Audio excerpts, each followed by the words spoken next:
Tentu saja, saya hanya tidak tahu apakah mereka bisa tiba dalam 3 hari. Saya akan membiarkan mereka datang sesegera mungkin. Setelah Chen Ping selesai berbicara, dia tidak menunda lagi, tetapi langsung menghubungi Gu Tianchao. Chen Ping menghubungi Gu Tianchao dengan Chuanyin Yujian. Gu Tianchao, Pulau Yaoshen menghadapi serangan Sekte Dharma Pembunuh Surga. Orang-orang dari gerbang Liangyi dapat dibawa untuk mendukungnya melalui arai teleportasi dari Asosiasi Apoteker. Pastikan untuk tiba sesegera mungkin. Petik 2. Setelah Gu Tianchao menerima perintah Chen Ping, dia mulai bergegas ke Pulau Yaoshen tanpa berhenti, membawa orang-orang dari gerbang Liangyi. Setelah Chen Ping mengikuti Ouyang Xing untuk beberapa kata, dia membawa Liu Ruyan dan Ni Heng ke Gunung Yaoding. Dalam 3 hari, Chen Ping harus memanfaatkan setiap menit dan setiap detik dengan baik.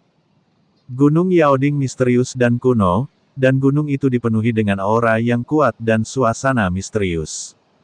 Setelah memasuki Gunung Yaoding, Chen Ping menemukan bahwa itu ada banyak rumput peri di sekitar Gunung Yaoding, dan mereka bermutu tinggi.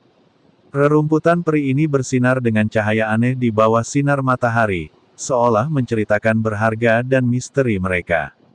Wow, begitu banyak rumput peri. Ni Heng berteriak penuh semangat, matanya penuh keserakahan dan kejutan. Liu Ruyan juga tertarik dengan pemandangan di depannya, dan tidak bisa tidak mengagumi, ini benar-benar tanah harta karun rumput peri. Petik 2. Ni Heng dan Liu Ruyan sangat senang mulai memetik rumput peri ini ketika mereka melihatnya. Ada juga banyak biksu yang bingung dengan rumput peri di depan mereka dan berhenti untuk memetik rumput peri. Dengan demikian, akan tertunda lama. Beberapa biksu melihat dan tidak berhenti, menuju ke Gunung Yaoding.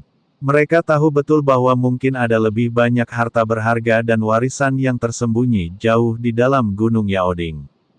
Oke, tidak perlu lagi memetik, kita harus cepat.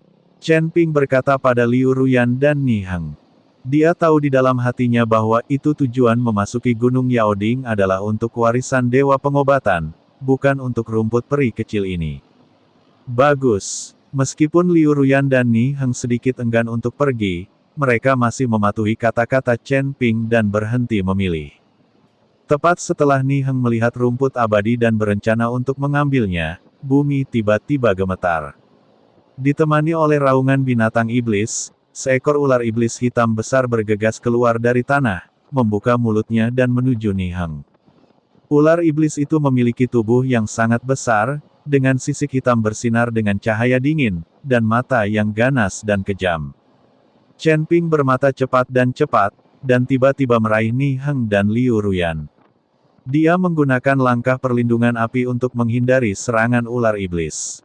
Tapi masih ada beberapa biksu dengan senang hati memetik rumput peri, dan ular iblis itu tiba-tiba muncul, membuat mereka lengah. Seorang biksu dengan cepat ditelan oleh ular iblis. Dia menghilang ke mulut ular iblis bahkan sebelum dia sempat berteriak. Monster, mengapa ada monster di sini? Ada juga para beku yang tergesa-gesa yang terus mundur dalam ketakutan. Wajah mereka pucat dan kaki mereka lembut. Saat memasuki Gunung Yaoding, Guru Tao yang mengingatkan apoteker dengan kekuatan rendah untuk tidak memasuki Gunung Yaoding. Itu akan berbahaya, tetapi tidak ada yang mendengarkan, kata seorang beku yang berpengalaman, wajahnya penuh dengan ketidakberdayaan dan penyesalan. Tampaknya ada banyak monster di Gunung Yaoding. Sangat berbahaya jika tidak memiliki kekuatan. Biksu lain berkata, suaranya dipenuhi rasa takut dan penyesalan. Para biksu yang tersisa semuanya malu, bisa tertarik oleh rumput peri, dan sebagian besar orang yang berhenti adalah apoteker berkekuatan rendah. Awalnya, mereka tidak percaya kata-kata Ouyang Xing sama sekali, tapi sekarang kemunculan tiba-tiba ular iblis langsung membuat takut orang-orang ini, dan beberapa bahkan mundur.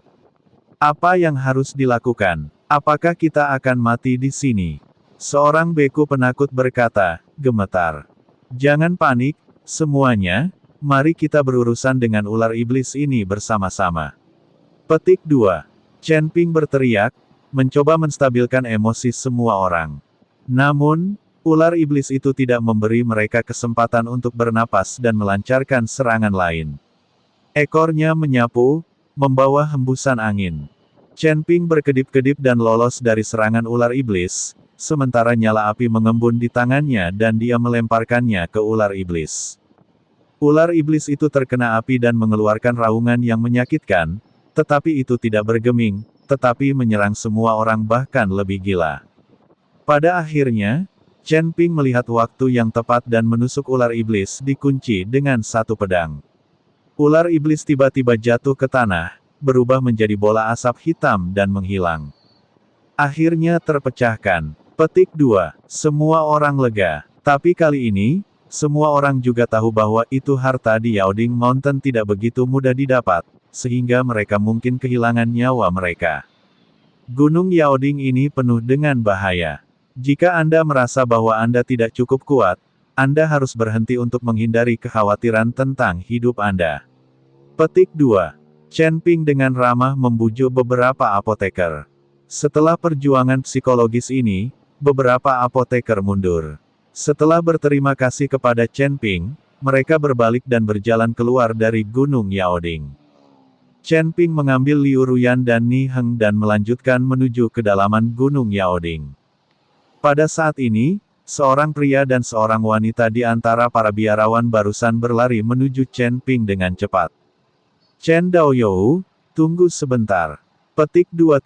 Seorang laki-laki Siu berteriak kepada Chen Ping.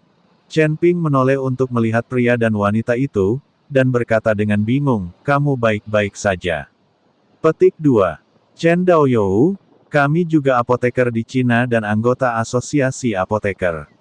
Saya pikir Anda memiliki persahabatan yang baik dengan Presiden kita Chen. Saya ingin tahu apakah kita bisa pergi dengan Anda. Petik 2. Kultivator laki-laki bertanya kepada Chen Ping. Dengan saya, Chen Ping sedikit mengerutkan kening.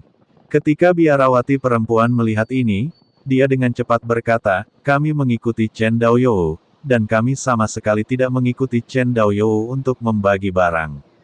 Semua yang kami dapatkan di Gunung Yaoding adalah milik Chen Daoyou. Petik 2. Kami hanya berharap dapat mengikuti Chen Daoyou dan mendapatkan saran dari Chen Daoyou, yang akan mendapat banyak manfaat. Petik 2. Ya, Chen Daoyou masih muda dan menjanjikan, dan dia juga telah menyembuhkan penyakit aneh Pangeran Xiao. Kami hanya ingin mempelajari beberapa keterampilan medis yang berguna dari Chen Daoyou. Kultivator laki-laki juga berkata dengan cepat. Chen Ping tidak mengatakan apa-apa, tetapi alisnya masih berkerut rapat. Chen Ping tahu bahwa itu jika dia membawa lebih banyak orang, dia akan menghadapi tekanan yang lebih besar. Bagaimanapun, kedua apoteker ini tidak kuat dan harus melindungi diri mereka sendiri. Jika Chen Daoyou dalam masalah, maka kami tidak akan mengganggu Anda. Petik 2. Melihat ini, kultivator laki-laki berkata dengan sedikit kehilangan. Presiden Chen juga mengatakan kepada kami bahwa kita harus belajar lebih banyak dari Chen Daoyou. Bagaimanapun, kita semua adalah anggota Asosiasi Apoteker Cina. Peningkatan kekuatan kami setara dengan peningkatan kekuatan Asosiasi Apoteker. Petik 2. Biarawati itu berkata, Chen Ping sangat tidak bisa berkata-kata, dan perasaannya adalah sedikit penculikan moral. Chen Ping memang setuju untuk mengikuti Asosiasi Apoteker Cina, belum lagi Liu Ruyan dan Ni Heng juga bergabung dengan Asosiasi Apoteker Cina, dan Chen Wenliang setuju tanpa ragu-ragu. Sekarang kedua orang ini tiba-tiba muncul, yang membuat Chen Ping tidak tahu harus berbuat apa untuk sementara waktu. Setelah berpikir sejenak, Chen Ping berkata, oke, kalian berdua ikuti saya, tetapi Anda juga tahu bahaya Gunung Yaoding. Jika benar-benar ada kecelakaan, saya tidak bertanggung jawab. Petik 2. Tidak masalah. Mereka berdua mengangguk gembira. Chen Ping dengan enggan membawa mereka berdua di jalan. Liu Ruyan dan Ni Heng tidak keberatan. Bagaimanapun, mereka berdua adalah anggota Asosiasi Apoteker Cina. Sepanjang jalan, Liu Ruyan dan Ni Heng berbicara dengan dua apoteker. Dari percakapan itu, mereka mengetahui bahwa kedua apoteker itu bernama Ni Lei dan Ni Hong, dan mereka adalah saudara laki-laki dan perempuan. Mereka semua mampu melintasi tingkat ketujuh dari ranah kalpa. Jika Anda dapat kultivasi ke tingkat ketujuh dari ranah kalpa di antara apoteker, Anda dapat dianggap sangat kuat.